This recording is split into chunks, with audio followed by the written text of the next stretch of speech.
भगवान विष्णु का स्वप्न। एक बार भगवान नारायण वैकुंठ लोक में सोए हुए थे। उन्होंने स्वप्न में देखा कि करोड़ों चंद्रमाओं की कांति वाले, त्रिशूल डमरूधारी, स्वर्णाभरण भूषित, सुरेंद्र वंदित, सिद्धि सेवित त्रिलोचन भगवान शिव प्रेम और आनंदातिरेक से उन्मत्त होकर उनके सामने नृत्य कर रहे हैं। उन्हें देखकर भगवान विष्णु हर्ष से गदगद हो उठे और अचानक उठकर बैठ गए। कुछ देर तक ध्यानस्थ बैठे रहे। उन्हें इस प्रकार बैठे देखकर श्री लक्ष्मी जी पूछने लगी, बैककोट भगवान, आपके इस प्रकार अचानक निद्रा से उठकर बैठने का क्या कारण है? भगवान ने कुछ देर तक उनके इस प्रश्न का कोई उत्तर नहीं दिया और आनंद में निमग्न हुए चुपचाप बैठे रहे। कुछ देर बाद हर्षित होते हुए बोले, बैककोट देवी, मैंने अभी स्वप्न में भगवान श्री महेश्वर का दर्शन किया है। उनकी छवि ऐसी अपूर्व, आनंदमय एवं मनोहर थी कि देखते ही बनती थी। मालूम होता है शंकर ने मुझे स्मरण किया है। अहो भाग्य, चलो कैलाश में चलकर हम लोग महादेव के दर्शन करें। ऐसा विचार कर दोनों कैलाश की ओर चल दिए। भगवान शिव के दर्शन के लिए कैलाश मार्ग पर आधी दूर गए होंगे कि देखते हैं भगवान शंकर स्वयं गिरिजा के साथ उनकी ओर चले आ रहे हैं।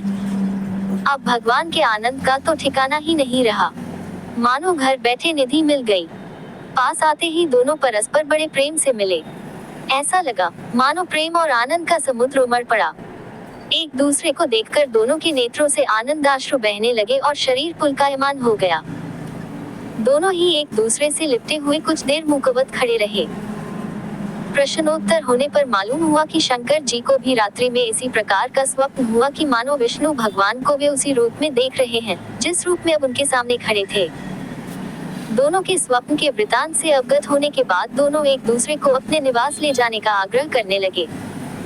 नारायण ने कहा कि वैकुंठ चलो और भोलेनाथ कहने लगे कि कैलाश की ओर प्रस्थान किया जाए। दोनों के आग्रह में इतना अलौकिक प्रेम था कि यह निर्णय करना कठिन हो गया कि कहाँ चला जाए। इतने में ही क्या देखते हैं कि वीणा बजाते, हरिगुण गाते नारद जी कहीं से आ निकले। बस फिर क्या था, लगे दोनों उनसे निर्णय कराने की कहाँ चला जाए। बेचारे नारद जी तो स्वयं परेशान थे उस अलौकिक मिलन को देखकर। वे तो स्वयं अपनी सुध बुध भूल गए और लगे मस्त होकर दोनों का गुणगान करने। अब निर्णय कौन करे? अंत में ये तय हुआ कि भगवती उमा जो कह दे वही ठीक है। भगवती उमा पहले तो कुछ देर चुप रही, अंत में वे दोनों की ओर मुख करते हुए बोली, बैककोट हे नाथ, हे नारायण, आप लोगों के निश्चल, अनन्य एवं अलौकिक प्रेम को देखकर तो यही समझ में आता है कि आपके निवास अलग अलग नहीं हैं। जो कैलाश है वही वैकुंठ है और जो वैकुंठ है वही कैलाश है, केवल नाम में ही भेद है। यही नहीं, मुझे तो ऐसा प्रतीत होता है कि आपकी आत्मा भी एक ही है, केवल शरीर देखने में दो हैं। और मुझे तो स्पष्ट लग रहा है कि आपकी भार्याएं भी एक ही हैं। जो मैं हूँ वही लक्ष्मी है और जो लक्ष्मी है वही मैं हूँ। केवल इतना ही नहीं, मेरी तो अब ये दृढ़ धारणा हो गई है कि आप लोगों में से एक के प्रति जो द्वेष करता है वह मानो दूसरे के प्रति ही करता है। एक की जो पूजा करता है वह मानो दूसरे की भी पूजा करता है। मैं तो तय समझती हूँ कि आप दोनों में जो भेद मानता है उसका चिरकाल तक घोर पतन होता है। मैं देखती हूँ कि आप मुझे इस प्रसंग में अपना मध्यस्थ बनाकर मानो मेरी प्रवंचना कर रहे हैं, मुझे असमंजस में डाल रहे हैं, मुझे भुला रहे हैं। अब मेरी यह प्रार्थना है कि आप लोग दोनों ही अपने अपने लोक को पधारिए। श्री विष्णु यह समझे कि हम शिव रूप में वैकुंठ जा रहे हैं और महेश्वर यह माने कि हम विष्णु रूप में कैलाश गमन कर रहे हैं। इस उत्तर को सुनकर दोनों परम प्रसन्न हुए और भगवती उमा की प्रशंसा करते हुए दोनों ने एक दूसरे को प्रणाम किया और अत्यंत हर्षित होकर अपने अपने लोक को प्रस्थान किया। लौटकर जब श्री विष्णु वैकुंठ पहुंचे तो श्री लक्ष्मी जी ने उनसे प्रश्न किया, बैककोट हे प्रभु, आपको सबसे अधिक प्रिय कौन है?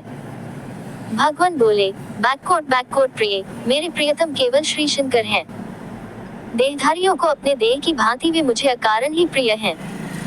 एक बार मैं और श्री शंकर दोनों पृथ्वी पर घूमने निकले। मैं अपने प्रियतम की खोज में इस आशय से निकला कि मेरी ही तरह जो अपने प्रियतम की खोज में देश देशांतर में भटक रहा होगा वही मुझे अकारण प्रिय होगा। थोड़ी देर के बाद मेरी श्री शंकर जी से भेंट हो गई। वास्तव में मैं ही जनार्दन हूँ और मैं ही महादेव हूँ। अलग अलग दो घड़ों में रखे हुए जल की भांति मुझमें और उनमें कोई अंतर नहीं है। शंकर जी के अतिरिक्त शिव की चर्चा करने वाला शिव भक्त भी मुझे अत्यंत प्रिय है। इसके विपरीत जो शिव की पूजा नहीं करते, वे मुझे कदापि प्रिय नहीं हो सकते। इस तरह जो शिव की पूजा करता है वह वैकुंठवासी विष्णु को भी स्वीकार है, और जो श्री विष्णु की वंदना करता है वह त्रिपुरारी को भी मना लेता है।